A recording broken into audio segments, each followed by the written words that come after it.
Welcome back to Healthy Living. I'm your host, Melissa Hodgson, and we're talking today about robotic surgery. We spoke with Sunil Pruitt, local urologist, about how the program got started at St. Tammany Parish Hospital and how robotics increases urologists' capability to do surgery. Next, we spoke with Pat Brawley, who is a cancer specialist and an OBGYN. She specializes in women's cancer here in Covington and talked with us about how robotics has changed her practice. And last, we'll be talking with Jacob Daigle, general surgeon with St. Tammany Parish Hospital. Glad you could join us. Happy to be here. Thank you so much. So as a general surgeon, like urology and OBGYN, there is a component of robotics that really has changed your practice. Sure, absolutely. Yeah, that's really something that's kind of blossomed in the general surgery field over the past few years.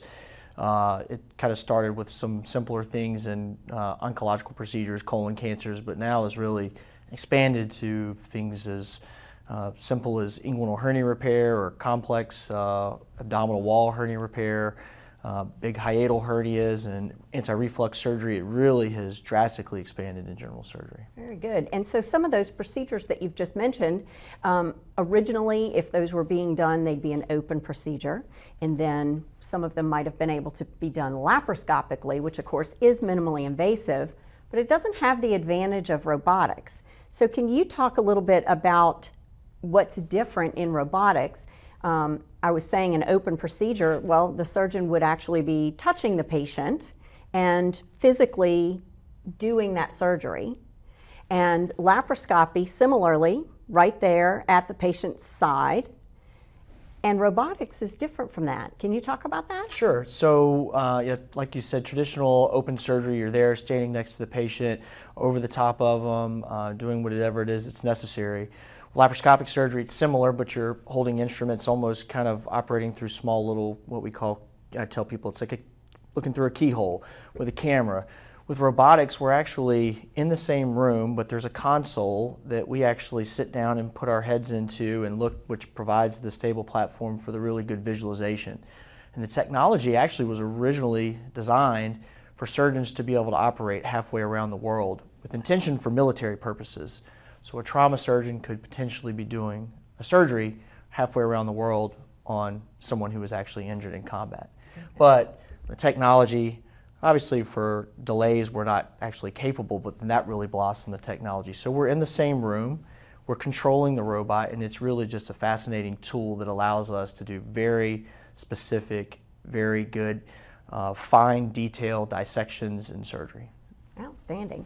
Well, and you're talking about that console, and of course your visualization magnifies the image and it gives you that three-dimensional look at what you're doing, and then you have control of the robot at the console, and so everything that you do, the robot is doing, and that's inside the patient. So you're able to find that place where the work needs to be done.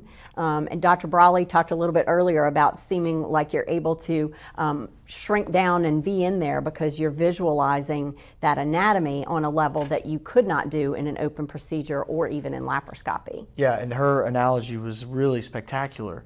I tell patients when comparing just the most advanced laparoscopy equipment, visualization is good, but with the robotics, the visualization for the surgeon is extraordinary. And the comparison is really like taking a TV from the mid-'80s and watching TV and then buying a TV now in high def. It's almost that drastic. Wow. It's really extraordinary. And so you can imagine the benefits that provides the surgeon. It's a very stable platform.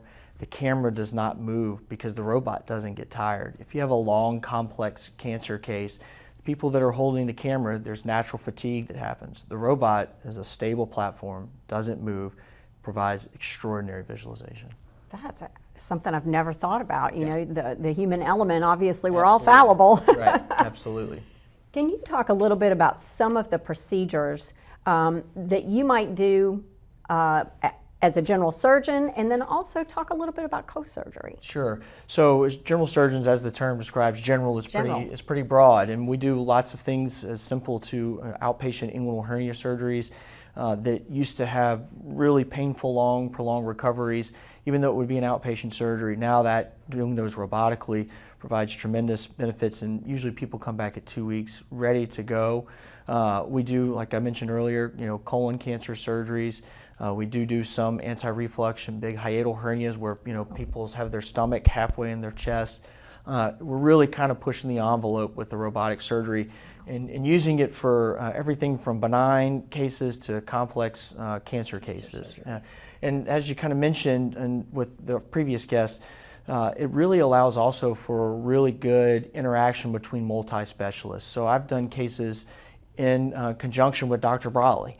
Maybe they have a part of their colon is involved with the cancer that she's trying to remove. And they particularly don't like to have to get into colon surgery. And so we can do cases together. With Dr. Pruitt, we've done cases, co-cases, where maybe there's two separate pathologies, something he's dealing with, something I'm dealing with. And in the instance that maybe there's accidentally an injury to something in a case, which obviously nobody wants to have, having multiple specialists trained on the robot really allows for excellent patient care where you can just have one physician chain onto the same console and really interact. I've done cases where the camera was looking upwards towards the upper abdomen, did my portion, Dr. Brawley come in, they spin the robot around, now it's looking down and she does her thing. Oh, wow. And patients literally still going home the same day. That's outstanding. And you try to imagine, 10 or 15 years ago, those two procedures would have to have been done separately and under different circumstances, and that patient would have had their life impacted over the course of months for the two issues, where now the surgery date is one date and the recovery is combined. Sure. That's really revolutionary for a patient. It is really, really nice when those instances play well into each other and you can actually do that, but you're absolutely correct. One day, one surgery, take care of two problems at the same time. We are so efficient in our modern times. That's really something. And we've talked a little bit about this, but St. Tammany Parish Hospital was the first robotics institute on the North Shore and has grown that program over the 12 years since it bought the first one. And now we've surpassed 5,000 cases. How do you see robotics impacting general surgery going forward? Well, I can speak to the quality of St. Tammany's hospital's robotic program. I've been here for 2 years, and before that I was in practice elsewhere, and I can tell you that the robotics program at St. Tammany is head and shoulders above anywhere I've seen. And that really allows us to continue to grow. Now, obviously, it's been mentioned before, we have 3 robots. Really just allows us to have more access to the tool, to provide more care for more patients, and continue to try to push the envelope to make ourselves better, do more complex surgeries in more efficient ways, and get patients back to their family sooner than later. Well, that's exciting. The hospital's mission is to deliver that level of world-class health care close to home on the North Shore so that patients don't have to travel. And the idea that we are pushing the envelope and we are developing those capabilities close to home really directs to that mission. Absolutely. Thank you so much for coming in today. We're My glad pleasure. to have you. Sure. This has been Healthy Living. We've been talking today about robotic surgery. We look forward to having you on our show next month.